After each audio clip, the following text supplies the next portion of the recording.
So, today I'm gonna show you how to build a flashlight just from a few basic household items.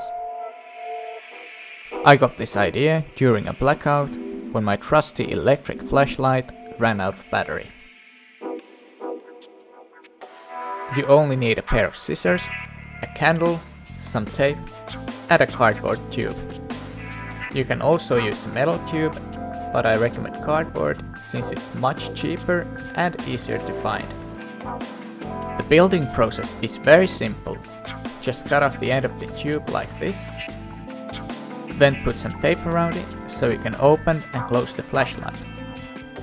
Then put the candle inside the tube, block the end of the tube with some tape, and you're good to go.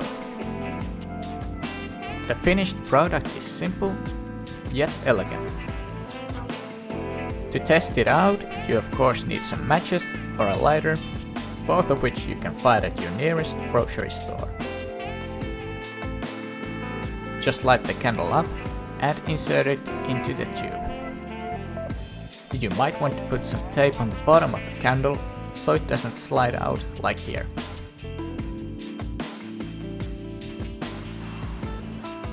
As you can see, the flashlight works and produces light. Here you can see the comparison to an electric flashlight. The difference can be noticed, but it's not too significant. I tried to take the flashlight to the backyard where it's darker, but it had a slight malfunction. The cardboard tube unexpectedly caught fire and I had to abort the mission. Now that I think of it, cardboard might not be the best option, since most types of cardboard are flammable.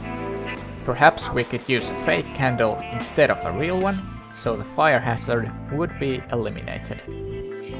I've made this prototype open source, so you can improve it, and I'm sure that if all of you help develop this idea further, we don't need electric flashlights in the future. Thank you for watching. Please like, comment and subscribe if you enjoyed this tutorial.